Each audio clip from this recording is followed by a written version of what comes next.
Итак, у нас сегодня в гостях врач первой категории, главный гастроэнтеролог диагностического центра Лариса Чагарова. Здравствуйте. Добрый вечер. Добрый вечер. Как ваше настроение? Отличное настроение. Такой новый опыт для меня. Немного волнуюсь. Какой опыт? Ну, вот такого общения в формате интервью. Ну, вы готовы к сегодняшнему интервью? Да, я готова. Как вы думаете, какие будут вопросы? Думаю, интересные. Рассчитываете ли вы на какие-то каверзные вопросы? Точнее, готовы ли вы к каким-то каверзным вопросам? Уже немного зная Заура, я думаю, что будут вопросы разные. А готова ли я на них ответить? Думаю, что готова. Хорошо, тогда вот мы вас представили, сказали, что вы главный врач-гастроэнтеролог диагностического центра. Почему вообще медицина? Как вы пришли в эту сферу? Ну, на самом деле у меня немножко не самая традиционная история в этом вопросе. У меня То есть не было такого, что хорошо размет? Нет, вся семья была против. И до конца все равно все надеялись, что я передумаю. Ну, то есть никто не помогал, никто не поддерживал, все были такие. А у меня папа в тот момент был командирован, он работал в Москве. И тогда не было еще сотовых. У папы был, у меня еще не было, 2000-е годы, 2001. И он звонил по стационарному и каждый вечер спрашивал: ты не передумал? А почему в семье так сильно хотели, что? Потому что папа считал, что это работа неблагодарная. Это работа, которая, он всегда мне говорил, на карачайском, я буду говорить вам на русском, что ты лишаешь, можно и на карачайском, что у тебя не будет личной никакой жизни, ты не будешь никогда, твои мозги всегда будут работать. Это очень тяжелая работа. Это на самом деле видится все как что-то. Хотя папа вообще в милиции проработал всю жизнь, он понятия не имел, он не медик. И я вообще первый медик в семье. Но у него было такое, и мама тоже говорила, что ну зачем? У меня брат юрист, сестра экономист, ну вот выбери что-нибудь из этого. Ни за что. Неужели никто в этом мире не любит ленивых свиней? Я не буду ни юристом, ни экономистом. Ну и вообще в итоге где-то в апреле они поговорили, мама с папой, папа еще был там, и мама сказала, что все, она не передумает, надо уже подключаться, что-то помогать. Папа поехал 1 Сеченовский в Москве, и там на пороге увидел девушек в белых халатах с сигаретами. И все это определило мое будущее. Он мне позвонил и говорит: кызым, только не в Москву, давай в Ставрополь. Это рядышком, если ты не можешь не в Мед, то хотя бы вот в Ставрополь. У меня вообще, какой еще Ставрополь, это же самый Черкес, я в Москву, амбиции. И я вообще думала, что какой еще, в общем, я очень расстроилась. Несколько недель даже с папой не разговаривала, телефону не подходила, когда он звонил. То есть я прям расстроилась. Но в итоге думаю, Ставрополь, так сказать, потом переведусь. Думаю, мне же 14 лет было, я закончила школу, у меня 15 уже в институте исполнила, я очень рано закончила. И вот так. А почему я так хотела? Потому что в 6 классе я сильно болела и почти 2 месяца лежала в больнице. И они мне так нравились, и медсестры, и врачи, и они такие крутые были. Хубиев Магомед Хасанович, заведующий, тогда он уже умер. Недавно я там была в этой больнице, смотрю, табличка с его именем, прям комок в горле стал. Он выходил меня, потому что, он прям выходил. И медсестры, это вообще были такие какие-то герои для меня, это я вообще на них смотрела.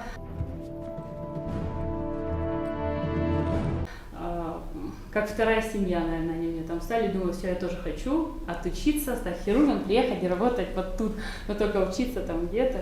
Вот. Ну и в общем, вот такой у меня путь, я же говорю, не самый такой традиционный, потому что, мне кажется, только в моей семье было настолько неприятие медицины. То есть... с 6 класса была мечта отучиться и вернуться в эту же больницу. Здесь отучились, все хорошо, все нормально, вот оно время возвращаться, но почему-то не вернулись. Я скажу конкретно за себя, когда я закончила институт, был этап замужества, и я вообще жила первый год после замужества. То есть опасения отца об отсутствии личной жизни, они не оправдались? Наверное, как-то так получилось. И я проработала в Кисловодске год в отделении терапии в городской больнице, там одна городская больница. И Кисловодск по ментальности граждан, по их отношению к своему здоровью очень напоминает Черкесск. Для меня вот прям были ассоциации постоянно. Во-первых, очень много было наших карачаевцев там, и с Малокарачаевского района много лежали пациенты. Вот. Поэтому у меня такое ощущение, что я когда-то все-таки поработала, в КЧР есть. Я читала лекции в Черкесске. И мы когда туда ехали, ну, для проведения конференции, это был декабрь вот, прошлого года, начало декабря, и как-то так организаторы, ну, в общем-то, там придут терапевты, но вы там особо вот как-то, ну, в общем, вот такое изначально была такая постановка, да, дня, и мне это не понравилось жутко, и я хочу сказать, что там собрались в поликлинике такие терапевты, молодые, поработавшие, разных возрастов, абсолютно. Такие вопросы задавали. Они знают очень много исследований последних. И мы потом уже все закончилось, они подходили, еще мы общались. Это в Карачаево-Черкесии? Это в Черкесске, в поликлинике была лекция, конференция была для терапевтов, гастроэнтерологов. Вот. У меня такое послевкусие было, где-то неделю сохранялось. Я потом организаторам тоже говорю, ну вы вот видите, ну почему вы вот так воспринимаете Карачаево-Черкесию? Ко мне приезжают на прием и говорят, вот я там был, начинают сыпать фамилии. Я всегда поправляю корректно, но всегда говорю о том, что я знаю, там, если я знаю врача, то ну, вы, наверное, просто друг друга не поняли. На самом деле, то есть изначально люди идут с неким снисхождением к врачу в Карачаево-Черкесию, что, ну это же, наверное, как-то врачи сами такую репутацию создали. Может быть, не сейчас, да, может быть, там 10 лет назад, 20 лет назад, но эта же репутация, она откуда-то взялась. Ну, наверное, были эпизоды такие, наверное, были разные врачи, но в любом случае, вот спрос рождает предложение. Вот какое отношение. Ну, я не хочу, я сейчас получается как такой адвокат врачей, и все, народ Карачаево-Черкесии сами виноваты. Нет, конечно, финансирование. Здесь очень сложные вопросы, на самом деле, которых я, может быть, немногое знаю. Я знаю свою сторону медицинскую, я не знаю про финансирование, я не знаю, как это все у них там делается. Я знаю, что есть блестящая аппаратура, которой нет в Ставрополе, там, в больнице, да. Но есть ли специалисты, которые умеют работать? Вот этих специалистов, у нас как это делается? Вот вообще я работала во второй больнице, купили аппарат, там ты, главный врач или заведующий, там ты едешь там в Петербург, мы тебе оплачиваем обучение, ты там 2 месяца обучаешься, ты приезжаешь, и ты первый в Ставрополе это делаешь. Ну то есть это должно быть на таком уровне все. То есть если закупается какое-то оборудование, если планируются какие-то манипуляции, которые ранее не выполнялись, очень странно ждать от врача, что он возьмет и сходу начнет это делать хорошо. То есть врач должен поработать с теми, кто это делает уже давно. Врач должен научиться, это нормально, врач не может знать вообще все. Это неправильно, расхожее мнение про врачей. И если мы хотим вот другой уровень в республике, вряд ли что-то изменится, если там, Лайпанов, Богатырева и, в общем, все главные специалисты края, Бойчоров, Инвер, встанут и переедут туда. Там а вот насчет встанут и переедут, я несколько раз от разных врачей слышал, что вот в Карачаево-Черкесии врачи отсюда вот как-то их не воспринимают в полной степени, именно сами коллеги. Да, сами коллеги, то есть не дают проводить какие-то операции, там, не дают какие-то допуски, то есть может быть это какая-то зависть или нежелание, вот знаете как слово тышельчили. Да. Вот и тут начинается типа вот приехал со своего Ставрополя, умничаешь здесь, да? Как бы. Есть вот что-то такое? Я думаю, что это нормальные человеческие Нормальные? Нет, это часто встречаемые человеческие. Ну, давайте приведем там аналогию. Вы в детстве, и ваша мама постоянно вас сравнивает с вашим двоюродным братом и говорит, вот он учится хорошо, он успевает. Как сын маминой подруги, да? Да, или сын маминой подруги, классический пример. И потом этот сын маминой подруги приезжает к вам в гости. И мама вам говорит, иди, Рустамбек, поиграй с ним, вот поразвлекай его, он у тебя в гостях, машинку свою дай ему. То есть для меня, кстати, это всегда очень удивительно, когда детям говорят, дай свою машинку, я всегда взрослым говорю, ну дай свою машину кому-нибудь тоже. Да, то есть для ребенка это... Нет, когда мы говорим про детей, это ладно, но это же взрослые, осознанные люди, которые вот, на счету тут в здоровье человека, да, здоровье нации, можно сказать. Я категорически так не думаю, что если вот операционный стол, вот она идет операция, и в ходе лечебного процесса один врач может помешать другому врачу, там, исходя из своих каких-то внутренних обид, переживаний, там, еще и всего прочего, только лишь потому, что этот врач приехал со стороны. Это в принципе невозможно. Всегда и всюду, и всегда так было, и так есть, и так будет, что интересы больного Вот и я превыше, да. чем какие-то Вот амбициозные. так же там, должно быть. я считаю, что так и есть. Я не думаю, что вот прям врачи друг другу. Я думаю, тут вопрос финансирования. Ну и последний вопрос вот в этой Да, тематике. да. Вот в идеале, там, не беря в расчет там, семья, дети, вот в идеале, переехали бы работать в Карачаево-Черкесию? Переехал. А хотите ли вы, чтобы ваши дети пошли по вашим стопам? Я Семьи, хочу, чтобы дальше, вообще всю свою жизнь, я, конечно, буду рядом, мы будем рядом, мы будем, да, направлять, в меру сил и возможности помогать, но я не хочу быть примой в этой истории абсолютно. Хочу быть таким сторонним наблюдателем, таким в тени, чтобы она все-таки сама принимала решение. И мне все говорят, ну вот ты там врач, и вот у тебя там дочки, мама моя, это вообще больная тема, которая... Они спорят бесконечно с мамой, с моей. Она говорит, будешь врачом, как мама. То есть меня не хотела моя мама врачом, а детей хочет. Аделя нет, Аделе не нравится вообще медицина, она видит, что я постоянно на телефоне, и нет, она не хочет быть врачом. Я заставлять не буду точно. Раз уж затронули тему детства, у меня такой вопрос. Какие мечты детства, возможно, вы смогли уже воплотить в реальность?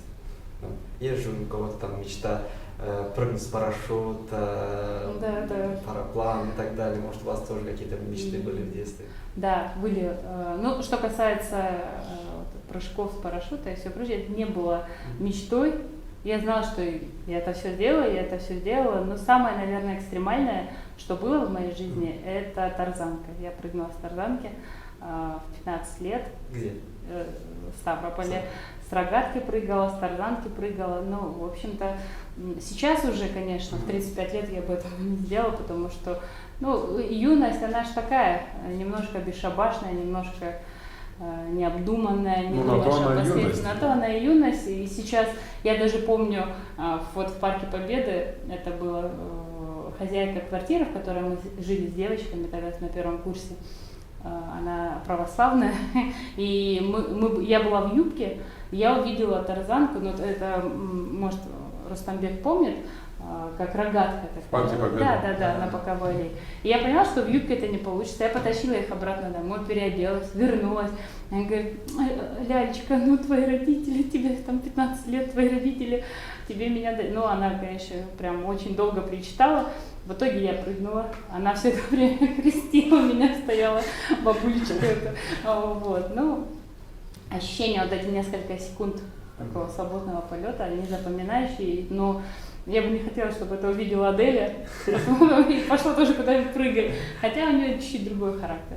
А если говорить прям вот про мечты, я родилась, родители жили в квартире, и как все дети, которые живут в квартире, там хотела животные, чтобы были, переехали в дом, ну, все это реализовалось. А таких вот прям, ну, в общем, пока рано делать выводы. Ну, в детстве мы мечтаем о чем-то детском, да, о более взрослых вещах мы в детстве, наверное, не мечтаем, но я вот знаю, что вы недавно выпустили книгу. Наверное, в детстве особо не мечтают выпустить книгу, но один из этапов там, вашей профессиональной деятельности, да, вот вы выпустили книгу. Что за книга, почему вообще решили заняться этим и, наверное, можно ли ее купить на Озоне? На Озоне. И там где? К сожалению, купить еще пока нельзя, но, конечно, это медицина. Все, что связано с моей профессиональной деятельностью, это основа ухода за больными, терапевтического стационара, жалобы какие бывают. Это только для врачей книга, не для обывателей. У меня есть такие мысли написать книгу именно для пациентов моих.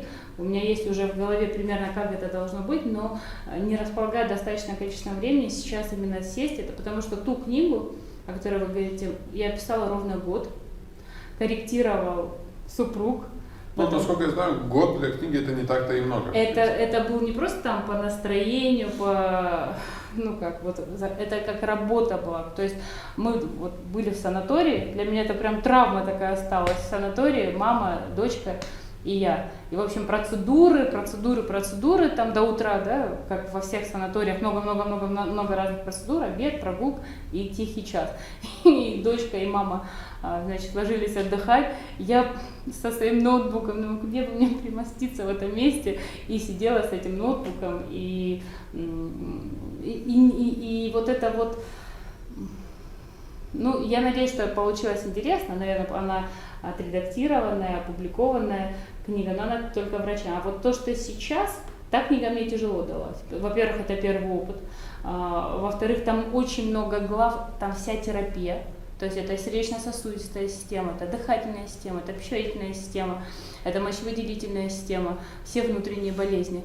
И охват был очень большой, объемы должны были быть там оговорены небольшие, и тяжело. То есть сейчас у меня будет более узкое направление, которое я уже глубоко изучаю там, на протяжении последних лет. Я знаю, что интересно моим пациентам, я знаю, что интересно моим подписчикам, и я готова уже, благодаря Инстаграму, опыт написания постов тем языком, который понятен обычному человеку вне медицины. Вот именно такого плана я хочу. Ну, не знаю. Но это все вот медицина. Да. А давайте вот пофантазируем. Вот если бы вы написали художественную книгу, во-первых, в каком жанре бы она была, а во-вторых, вот импровизация, да, о чем бы она была? Хоть пару каких-то сценарных моментов. Я читаю очень давно, читаю запойно и с детства. Вообще все начиналось у меня, у родителей, как и все дети, я читала то, что есть дома у родителей. Это был Вальтер Скотт, Гиде Мопассан, то, что было вот у всех такая тяжелая серия. такая. Да, достаточно тяжело. Потом после них я начала читать Дюму, думаю, ой, это интересно. Оказывается, и так можно, да? Да, оказывается. То есть мой жанр это 100% приключенческий, 100% и фэнтези. Сколько книг вы прочитали вот художественных, навскидку? Не по работе, не во время учебы, а именно художественно? Ну, я не знаю, я много очень прочитала. Примерно цифра. 5-10 тысяч, я не знаю. Я читаю, сколько я себя... А вот вы успешно развиваете свою карьеру. Пишите книгу, одну написали, еще одну пишете. Хотелось. Да. Занимаетесь воспитанием 2 детей. Плюс, я думаю, на вас какие-то бытовые домашние, да, там, постирать, погладить, убрать, приготовить и так далее, да. Плюс вот находите время там для нас и так далее, и так далее. То есть постоянно, как вы говорите, там на звонках, да. Как вы находите время на это все? И вообще, остается ли у вас свободное время? Я планирую все, я такой некий человек-план, ежедневник. В нем расписано все, что я должна сделать, и он расписан примерно вот, может, сейчас до 18-20 июня. По-моему, на 20 июня я последнюю запись делала. То есть, когда... Там то есть у вас бумажный ежедневник, вы берете, прям все записываете, все как по классике. У меня 100% уже, наверное, лет 20, наверное. У меня каждый год я покупаю себе в начале, ну, в конце года. Это для меня целый ритуал. Я очень придирчивая, да, я очень придирчивая. На 23-й год ежедневник не покупайте. В декабре 22-го, напомню, мне подарить ежедневник. Спасибо. Я очень придирчиво Я тебе не напомню, я сам подарю. Спасибо. Придирчиво очень выбираю бумагу. Вот. Хорошо, сам даришь. Вот. Я все планирую. Со мной я очень занудная в этом смысле, потому что... То есть ежедневник спасает? Я пишу туда все, что мне нужно сделать, и вечером, ну вот сделала, я целый день же не хожу с ним, я заглядываю в него на работе, там, кому мне нужно позвонить, кому надо ответить, куда мне кого надо отвезти, когда мне надо младшего ребенка в поликлинику отвезти, какие документы мне нужно, что там мне с мамой, когда в плане у меня маме надо пересдать ту или иную кровь. Ну то есть я человек-план. И на мой взгляд, только таким образом можно вообще охватить вообще все колесо баланса. Только так побеждают. Иначе не получится. В любом случае где-то будет что-то проседать. У меня такое перфекционизмное такое мышление, наверное. И это тоже из детства. Это тоже из детства, наверное, это не очень правильно. А перфекционизм, он во всех сферах? Вот да, наверное, да, потому что... То есть дома стаканчики, как бы, Да, вот стаканчики. да, как бы. И если честно, это не очень удобно. Ну, а с другой стороны, я смотрю на своего старшего ребенка, открываю ее шкаф, и там все вот сложено так, как я. У меня и в гардеробной также, и в шкафу. Я знаю, я перебираю свои лекарства. Можно пожать вам руку? Вот. Если, ну, это не потому, что я по-другому не могу, у меня есть такое или все, или ничего. Ну, это у вас и мама так делала? Или вот Это откуда у меня это? бабушка Узденова, по Узденовской, ну, папина мама, она даже рассказывала, что это У ее... меня тоже папина мама сделала. Вот, видите, да. А вторая бабушка у меня Лайпанова, я уже забыл говорила. Узденовская моя бабушка, любимая вообще абсолютно, в детстве я много с ней в больнице лежала и все. Она рассказывала, в Азии они жили в домике с дедом с моим, и у них был земляной пол. И она даже вот этот земляной пол мыла, и она говорит, когда я все сделаю, сяду, света нет, лампу, говорит, погасили, я, говорит, серных меджандров. Ну, то есть она спичкой озаряла пространство, еще раз смотрела, и только так ложилась спать. Я думаю, что вот этот сдвиг, и у папы у меня такой же был, у папы даже вот в комнате, в его комнате тоже, вот его инструменты, да, вот там гвоздик к гвоздику, ну вот это баташевская, наверное, больше все-таки. Так, Узденовская, что ли? Ну, а у папа Баташ, у папы от Узденовых, наверное, так, я не знаю. Сейчас мама моя потом посмотрит, скажет, что тебе, Семёна, Можно сказать, что у вас остается свободное время. Скажи, пожалуйста, как вы его проводите, на что тратите, чем занимаетесь? Ну, свободное время я тоже планирую. Но, как правило, если дома, в семье, мы выбираем фильм. Выбор фильма у нас может занять до часа, ну, после того, как уже все там поели, все уже, и всегда стараемся, ну, допустим, я люблю одни фильмы, там, все любят разные фильмы, и мы можем вот так провести вечер, посмотреть один хороший фильм, потом его обсудить. Просмотр фильмов однозначно в семье, но я очень люблю смотреть кино в кинотеатре. Сейчас это просто боль, потому что, ну, вы сами знаете ситуацию с кинотеатрами. А так атмосфера абсолютного погружения. Дома тоже мы зашториваем все, звук погромче делаем на радость соседям. А какой жанр предпочитаете? Я люблю все, что связано, фильмы катастрофа. Это, да, я люблю очень фэнтези разного рода. Не люблю триллеры. Раньше любила, помоложе, когда была, смотрела все эти ужасы, звонки и все прочее. Смотрела это в кинотеатре. Потом мне сказали, Потом что... на работе насмотрелись этого, да? Потом мне сказали, что в таких местах разные нехорошие сущности, когда смотрят такие фильмы. И я подумала, что действительно можно зацепить какого-нибудь там пассажира в кинотеатре нехорошего, да, лапсапас. И, в общем, я перестала смотреть эти фильмы.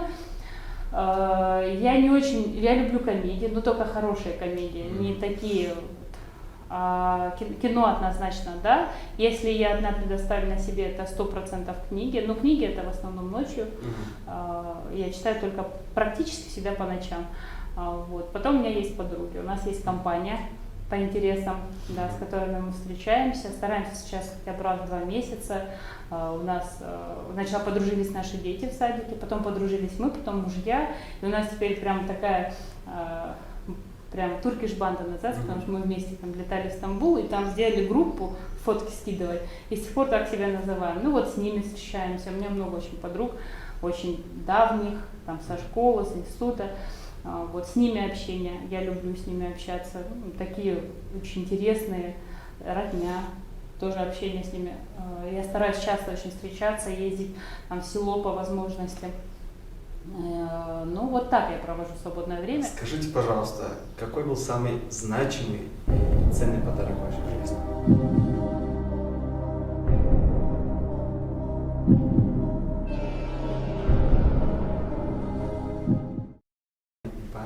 Я вот честно вам могу сказать, что касается каких-то таких материальных ценностей, золото, там, одежда, это не моя тема. Вот я серьезно говорю. И я просто патологически не запоминаю, там, кто, там, что подарил, и даже там, какие-то аксессуары. Мне очень сложно выделить что-то одно. Вот я вам серьезно говорю. Я так думаю, ежедневник я дарить не буду. Нет, вот что-то такое запоминающее. У меня даже, ну, вот дарят постоянно там, да, родные, семья, супруг, там, ну, золотые украшения какие-то. Но я даже не могу вот сейчас там выделить и вспомнить, кто там, что, какое украшение дарил. Вот это настолько не моя тема вообще. Мне ну, дарят близкие мои, скажем так, сертификаты в «Читай город». Ну, серьезно. И я радуюсь как полумная, потому что когда мне дарят какой-нибудь литуаль. Кстати, я могу сказать духи, я вспомнила. Есть селективные духи Байреда. И как-то в аэропорту в Москве мы подошли, ждали свой самолет, и в это время зашли смотреть духи, и я была с врачами, с другими, и одна из них начинает рассказывать про Байреда, это такая-то там французская парфюмерия, селективная, и там мне один запах очень понравился, Rose of No Man Land, он такое длинное название, «Роза ничейной земли» переводится на русский, про сестер милосердия, которые во время Второй мировой войны, вот, то есть, думая о них, создан был этот аромат. И я так подумала, они были достаточно дорогие, думаю, ну зачем они мне, в принципе, ну думаю, нет, ну все-таки куплю, и в общем не купила. Вот мне их когда подарили, я обрадовалась, вот что я могу вспомнить вот так на скидку. Ну когда машину мне купили, но это не был подарок там с бантиком, знаете, классический. Ну я знала, что мне купят машину, я порадовалась, потому что она мне была нужна. Тему подарков мы обсудили, хотел бы спросить про советы. Какой был самый ценный и важный совет, и кто его вам дал? Все, что мне первое приходит в голову, это все советы, связанные с моим отцом. Потому что для меня в моей жизни папа был человеком, я очень на папу похожа, ну и, соответственно, как и все люди, которые друг на друга очень-очень сильно похожи, и внешне, и характером, и всем очень хорошо друг друга понимали.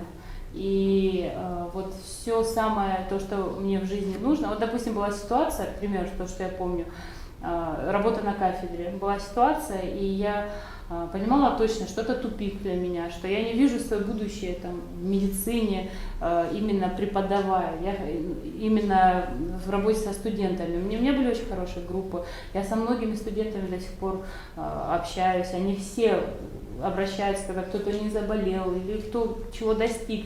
Ну, то есть это дружба, общение дружеское, сам учебный процесс. Все получалось, все было хорошо, но что дальше, вот вопрос, как-то не оставил мне, не дал мне покоя, и была ситуация, как-то, я помню, это было вот здесь, на Пушкина, я прям на Вариках остановилась, была какая-то неприятная ситуация, позвонила папе, вот, и говорю, вот как-то, пап, я говорю, не знаю, что делать. Он мне говорит, ты меня послушай, никогда ни в одном месте ты не должна работать там, где тебе некомфортно. Ну, на Карачайском это сказала, Биркюнда, бюджет, этот işlemi. Ну, то есть, если тебе что-то не нравится, если есть какой-то дискомфорт, терпеть ничего не нужно, нужно что-то менять, у тебя все впереди, у тебя все получится, увольняйся. Вот. И все советы, все какие-то такие важные для меня моменты, это был папа. И второй человек, это Жанна Васильевна. Я у нее прожила 3, 4, 5, 6 курс. Это она мне как бабушка. Она тоже врач, стоматолог, пожилая уже женщина. Ее внучка моя одна из самых близких подруг. Вот она в Петербурге сейчас как раз. Вот. И такие какие-то мудрые советы, жизненные советы касательно профессии, там, выстраивания отношений в семье там, и прочего, она мне давала много очень. И даже сейчас я знаю, что когда очень тяжко, но бывает разное, да, зализывать раны, я иду к ней и всегда как-то, ей 81 год уже, ну, в общем, мама из той категории, которая всегда за меня. То есть у нее нет ситуации, когда там Ляля не права, Ляля права всегда. Ну, вот это, бывают же такие мамы, которые... Она не может быть объективной во многих вопросах, она всегда субъективна в интересах своих детей. Поэтому... Все мамы, по-моему, такие. Да, поэтому маму как-то, мне кажется, это просто как, бывает же там внутренний голос, который тебя всегда поддерживает. Ну как-то же не очень, я знаю просто, что она скажет.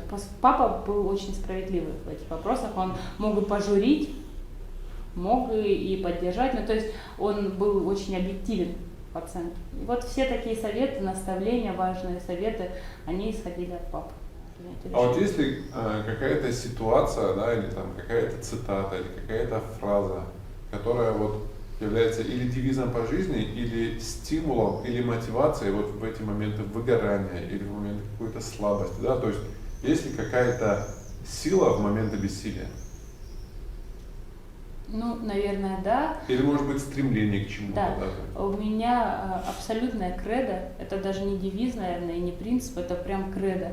Я всегда стараюсь относиться к людям, особенно подневольным, так, как я бы хотела бы, чтобы относились ко мне или к моему ребенку. Вот, допустим, студенты.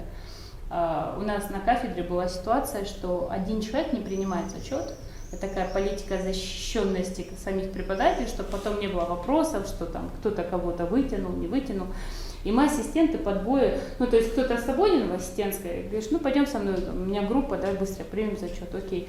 И вот были ситуации, когда я брала кого-то из ассистентов, и я люблю своих студентов, я знаю, как этот человек учился весь семестр, я за ним наблюдала, я видела, как он общался с пациентами. И тут я вижу ситуацию, что человек просто начинает глумиться над ним, пытаясь реализовать собственные какие-то комплексы, амбиции, да, и при этом принижая моего студента. И вот были ситуации, и я этого не приемлю, то есть я очень... Или врач-медсестра. Эта позиция тоже очень интересная, кто в медицине, он поймет, о чем я говорю. То есть медсестра... вне медицины, в принципе, тоже поймет, да. Вот сам момент. Я выстраиваю отношения с медсестрами, то есть медсестра – это моя правая рука. Мы с ней делаем одно общее дело, идет лечебный процесс.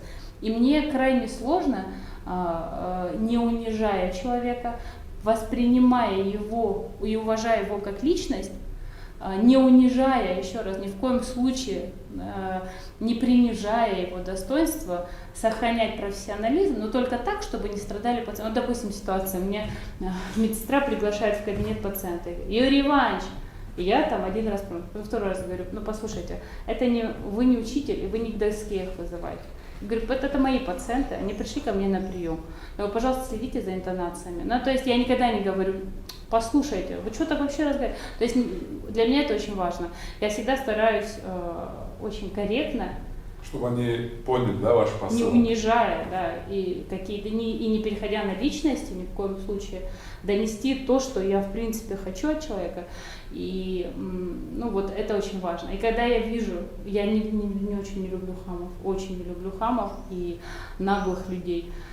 Любой смущающийся человек, любой воспитанный человек, любой человек, который пришел ко мне там на прием за помощью, я выкладываюсь, ну, особенно если приходят карачаевцы. Может, это неправильно, да? Вот у меня бывают постоянно ситуации, что не так давно была ситуация, привезли из Карачаево-Черкесии ко мне очень тяжелую пациентку, я дежурила, это была суббота, 2 часа дня, дежурство заканчивается, она тяжеленная, она погружается, она в ступоре. То есть склеры желтые. Они написали там отказ от госпитализации, с Карачаевска ее привезли, узнали про меня, везут ко мне. Я понимаю, что эта ситуация абсолютно стационарная. Я, конечно, подключила всех, кого знаю, я там ее госпитализировала в 3-ю больницу. Ну, то есть, если я очень стараюсь быть человеком по отношению к человеку. И мы все знаем, когда мы поступили плохо. Вот это внутри, оно же все равно сидит. Я не могу. У меня оно будет... Для меня вот очень долго, я училась в школе, где были преимущественно русские и черкесы. Карачаевская я одна была в классе. И у меня какое-то такое восприятие с детства было, что там карачаевцы не бывают плохие. И я серьезно говорю, абсолютно, что карачаевцы не бывают там убийцами, ворами. То есть я настолько идеализировала ужасно. Но потом было какое-то понимание, отрицание, понимание, принятие. Сейчас я просто понимаю, что человек слаб, бывают какие-то слабости, но есть вот то, что в черной дыре называется горизонт событий, точка невозврата. Вот есть вещи, которые я могу списать на человеческую слабость, там еще есть вещи, которые я уже вот и себе не позволяю, и у других эти качества тоже. Давайте поговорим о самом приятном. О еде. О еде. Есть ли у вас предпочтения именно в плане кухни? Что вам нравится, что предпочитаете, может, поделиться? Так, я хочу сказать, что пробовала разные кухни, и самая для меня близкая, понятная и родная, это, конечно, кавказская кухня. Я считаю, что генетически кто где родился, именно те блюда и те продукты наиболее легко будут усваиваться в организме данного конкретного человека, только потому, что генетически так заложено. И если вы будете есть как японец, то через 10 лет будет рак желудка. А если японец будет есть как кавказец, то он умрет еще раньше от какого-нибудь обострения острого панкреатита и панкреонекроза. Ну, в общем, это я к тому, что я люблю карачаевскую кухню. О еде, мне кажется, мы могли бы часами разговаривать. Возможно. Но знаете, что мне интересно стало? Есть ли у вас какие-то фобии, страхи? Боитесь ли чего-то? Да, у меня клаустрофобия. Клаустрофобия? Да, ярко выраженная клаустрофобия с детства. Я думаю, что она сформировалась в тот момент, когда я впервые услышала про мучения в могиле. И видно, настолько это в мою еще не сформированную психику благодатную почву упала, взрастилась, и сейчас на сегодняшний день, мне кажется, когда какая-то ситуация, и я сразу думаю про это, да. И может быть с этим связано, может быть это что-то другое, я не знаю, но клаустрофобия есть, и там лифты. Да. Это не моя история, только если с коляской, с младшей дочкой, да, я так в курсе все, что знаю, но не люблю вообще. А какая в вашей жизни была такая самая казусная ситуация, да, вот такая? Может быть смешная, но неудобная? Можно несколько случаев привести. Может с детства что-то, может во время студенчества, да? Или может мы сейчас такую ситуацию строим. Ну, у меня папа рассказывал, я могу по своему детству несколько случаев, это его были такие коронные рассказы про меня. И когда мне уже 25-30 было, и он всегда, вот когда мы собирались, всегда рассказывал, что папа тоже работал в милиции у меня, и мы жили на Кирова, в Черкесске, ну вы, наверное, не очень хорошо знаете, да, на Кирова, и он пришел на обед с начальником, со своим начальником милиции, ну, к маме пообедать. И я была маленькая, ну сколько мне, годика 3, наверное, было, а в холодильнике почему-то была водка. Причем у меня, брат вообще не употребляет, у нас в семье вообще никто не пьет спиртное. Но тогда, видно, кто-то употреблял, потому что говорят, что я пошла, открыла холодильник, достала бутылку. Может, для дезинфекции была? Не знаю, Лав знает, я не знаю, для чего она была, я это не помню, это вот рассказы из папиного архива. И я пошла, достала бутылку водки, принесла и поставила на стол. И начальник такой, ну типа ничего себе, Хаджи, там твой ребенок вот так сходу водку, вот это. И потом ситуация тоже с детством связанная, тоже с папой, что он постоянно, когда я маленькая была, я же младшая, в семье дразнил, они все меня как-то дразнили, да, и как-то мне сказал Турлючик, странненькая Турлючик, а я не поняла сходу, что это такое. Ну, поняла по интонации, что что-то не умничка. Вот. И я тоже маленькая была, принесла зеркало, показала ему и сказала, ну вот, Турлючик, ну вот такие, да, вот такие у меня истории с детства. Вот сейчас вы рассказывали, вспомнил опять ситуацию из своего детства. Я сейчас так понимаю, что у меня очень много казусных ситуаций было. Один раз, я еще в начальной школе был, не знаю, 1, 2 или 3, но был в начальной школе, и моя классная руководительница звонит моей маме, тогда еще были стационарные телефоны, там, здрасте, и начинает там моя классная маме говорит, что вот там развал Союза, там непростое время, 90-е, кто-то вот кому-то все, кому-то ничего, то есть такую долгую предысторию, там что-то не так. И в конце говорит, мы там учителя много не зарабатываем, много не получаем, там до зарплаты, там до первой возможности могу там вам одолжить там, по тем временам, не знаю, там 200, 300, 500 рублей, там дать в долг, если что, там. И мама все это слушает, не может понять, да, причем тут это, а мы жили достаточно неплохо. И вот у нее созревает вопрос, что, почему, все ли нормально, и Ольга Ивановна, моя классная руководительница, говорит, просто вот Рустамчик пришел там в школе, и я у него там спросила, а ты почему такой бледненький, и он мне сказал, что у вас дома нечего есть. И мама такая, как так, у нас всегда там и гостей много, и продуктов, и все наоборот, и мама начинает Ольге Ивановне рассказывать, что вот это все не так, что вот он откуда-то это придумал, там все, как-то как вы говорите, там, не знаю, поверила, не поверила, но оправдалась как-то, потом мне приходит и говорит, ты так сказал? Я говорю, да, сказал. Он говорит, а почему ты так сказал, типа, разве чего-то нет? А я несколько дней просил приготовить баста, да, рисовую кашу. И поэтому так... Да, а там постоянно там то у нас гости, то там с мясом Понятно, что-то, да, там да. мясо, то все, ну вот такое карачайское, я там приготовьте баста, я ж мелкий, что там, и да, приготовь, там день, два, три, они готовили, я пошел и сказал, а дома есть еще. И они говорят, почему так? Я говорю, ну вы же баста не готовили, баста же не было дома. Ну, понятно, понятно. Такая ситуация. И буквально через 3-4 дня после этого мы случайно сталкиваемся. Я с мамой идем с рынка, там, сталкиваемся с нашей учительницей. У нас там большой пакет, там фрукты, овощи, все. И раз, Пазнер говорит, ну да, теперь, говорит, я вижу, что... Не да, голодает там, Рустамбек, то есть да, но дети это... Была такая ситуация.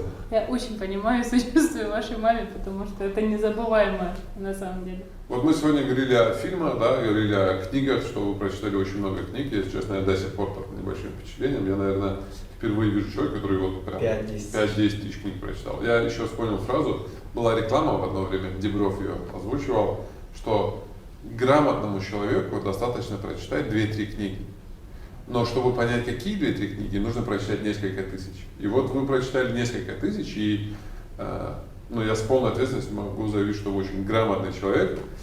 Пусть я вас знаю не так долго, да, так, не так близко, как это захотелось после, да, нашей беседы.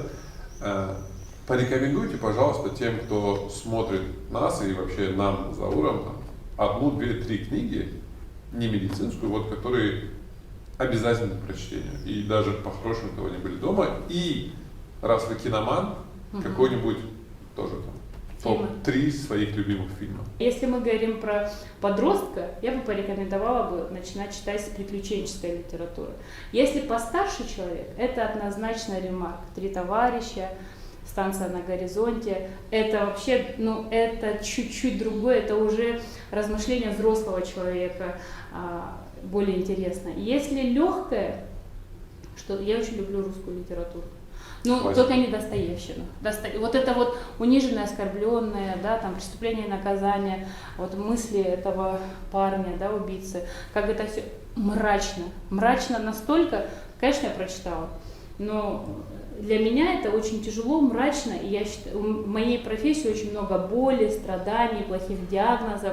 Мне не зашло. Ну как, я знаю его, как бы все мы, я его прочитала, но я его не перечитываю. Абсолютная любовь – это «Мастер и Маргарита». Ну вообще, ну Булгаков, хотя мне кажется, это был пораженный джинами человек какой-то. Если фильмы… Топ-3 любимых. Фильмы или сериалы? «Рокки Бальбоа», вот я вам уже говорила, я его пересмотрела тоже очень много раз, я знаю все его части. Но этот фильм как-то мотивировал? Нет, меня брат смотрел, у нас был один телевизор, у меня не было… Просто когда маленький его смотрел, он как-то меня мотивировал. Ну, конечно, но это же тоже целая философия простого парня, да, через что он прошел, какие человеческие качества он в себе сохранил.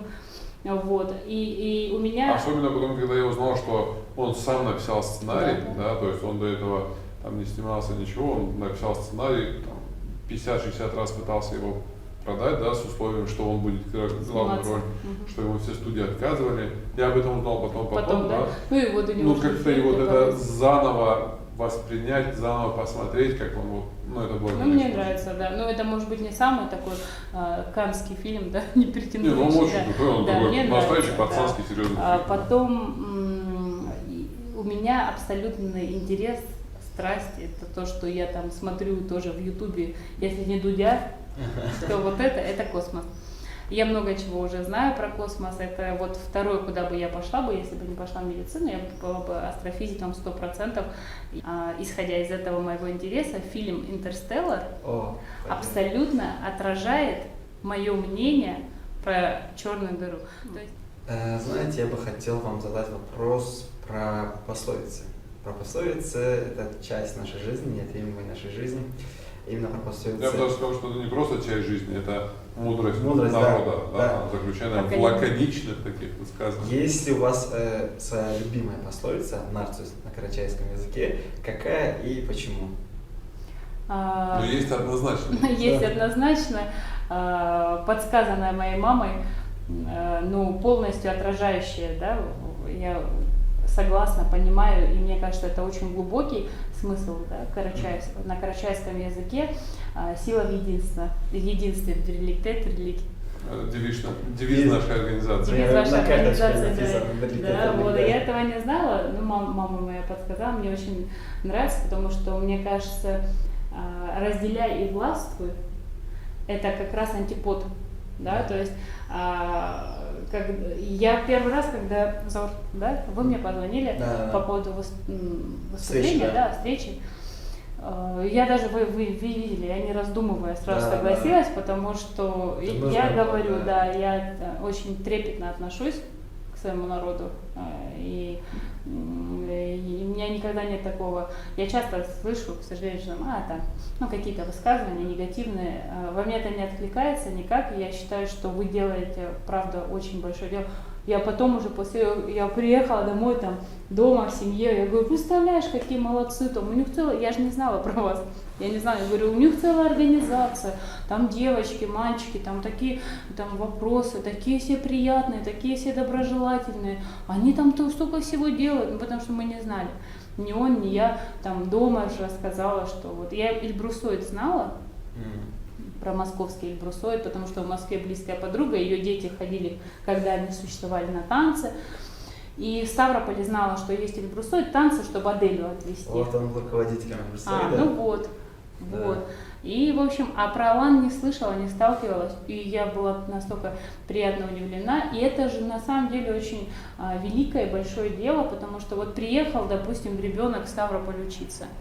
Да, и он знает, что есть такая... приехал ребенок старый учиться в свое время. Да, и он знает, что есть такая организация. Здесь есть люди, это сородичи, это люди неравнодушные. То есть любая жизненная ситуация, это все равно, хоть и недалеко от нашей малой родины, но тем не менее, все что угодно может. И когда человек знает, девочка или мальчик, или у мальчика вообще много всяких ситуаций, когда подростки разные эти столкновения межнациональные, и тут раз такая организация, старшие могут встретиться, урегулировать любой конфликт, дать защиту, дать протекцию какую-то, может в медицине какие-то, это вообще очень круто. Я считаю, что вы большие молодцы и делаете очень такое большое дело. Спасибо. Но раз вы про нас не знали, я думаю, еще есть те балкарцы, которые про нас не знают, поэтому нам нужно работать, наверное, более масштабно, более эффектно. Будем стараться. И сейчас уже 1,5-2 часа сидим, общаемся, и очень много положительных эмоций лично я получаю, да, и от самой беседы, и от ваших каких-то жизненных позиций, ценностей, от того, какой идеологией вы руководствуетесь, да. И хотелось бы уже в конце нашей встречи, нашей беседы задать вопрос, на ваш взгляд, да, ваше мнение и ваши рекомендации, да, какими чертами характера, вообще каким должен быть карачаевец или балкарец, живущий в 21 веке? Очень хороший вопрос. Я, наверное, имею свое собственное представление о психотипе, да, современного карачаевца или балкарца. Но я, кстати, не разделяю, я никогда не разделяла. Мне кажется, это все одни люди, одни представители. Безусловно, не терять то, что делает карачаевца карачаевцем. Для меня это очень важно. То есть адеты. Да, это очень важно. То есть я не очень люблю, сейчас описывая некую внешность, я имею в виду психотип, не столько внешние какие-то данные, то есть не хочу концентрировать на негативе внимание, но антипод от того, что я имею в виду. То есть я не люблю карачаевцев, которые стыдятся, что они карачаевцы, которые стыдятся своего акцента, да, которые в определенном обществе, где есть славяне, или представители других наций, греческие, представители греков или армяне, или славяне, неважно, пытаясь стать своим среди чужих, чужась своих. Я этого не приемлю, я считаю, что корни имеют, то есть корни — это то, что привязывает нас к земле, делает частью чего-то большого, целого, одного организма. И... это у нас новая рубрика, и вы были нашим первым гостем. А в дальнейшем у нас еще планируются другие гости, и пока кто у нас будет следующий гость, мы не раскрываем, да, то есть вы тоже не знаете, кто у нас будет следующий гость. И вот я бы хотел, чтобы вы задали вопрос нашему следующему гостю, не зная, кто он, в какой сфере, ни пола, ни возраста, ничего. Мгм. После всех тех интересных вопросов, которые вы мне сегодня задали, надо же что-то придумать другое, чтобы было интересно. А для этого человека, человек Б, скажем, не... Человек Н, человек Б. Да, человек. У меня есть один вариант. Ну, это человек, который достиг там... Неважно. Может быть, это будет 10-летний кто-то, может быть, это будет 70-летний кто-то, может, это студент, который выиграл там какую-то олимпиаду, может быть, это человек, который провел самую сложную операцию там в России, ну, мало ли. Вот задайте свой вопрос, который мы зададим. Да, универсальный следующему вопрос, гостю. который бы подошел под все названные категории. Страна, в которой вы хотели жить и почему? Там, что Где бы хотите. хотел человек родиться? Да, родиться и жить. Ну, жить просто все там скажут, Италия, там Франция, Китай, Америка. Да. Или Турция, сейчас самая трендовая Турция, да? Нет, а именно родиться и жить. На Швейцарию, кстати, многие. Ну вот именно родиться и жить. Мне интересно, почему и Ну, очень хороший вопрос. Да. Очень Да? хороший, Пойдет? да, такой Да, отлично. прям очень достойный вопрос. Спасибо. Спасибо вам за уделенное время. Вы, Что, как да. сказать, человек-план, у вас все очень плотно записано. И я сейчас даже немного неловко себя почувствовал, что мы отняли у вас столько времени, у вас столько забот, столько хлопот. А я не почувствовал. Плюс как бы чтение книг, просмотр фильма. Ну, просмотр фильма, ладно, это время можно было и нам уделить. И еще раз спасибо и вам за то, что вы уделили нам время, и вашим родителям за то, что вот воспитали вас. И, я думаю, огромная отдельная благодарность вашей бабушке, которая сделала из вас перфекциониста. Да? Я нашел, так сказать, единомышленника. Да? Нас мало, нам нужно держаться вместе. Узденовская. Может, у вас тоже эти гены как раз? Может быть. Узденовские. Может быть. Потому И что вообще, это объединяет. наверное, отдельная благодарность Всевышнему за знакомство с вами. Взаимно. Спасибо большое, что Спасибо. пригласили. Мне тоже было приятно с вами сегодня пообщаться. Я еще раз говорю, мне безумно нравится ваша организация, ваши цели, которые вы преследуете, обучение, что за вами идут молодые люди, на вас равняются, с вас берут пример, вы вообще придумываете какие-то невероятные абсолютно мероприятия. Ну, вот вы молодцы. Аллах чухару версин. Бригадир. Это только начало. Аллах лошадь. Алхамдулилля.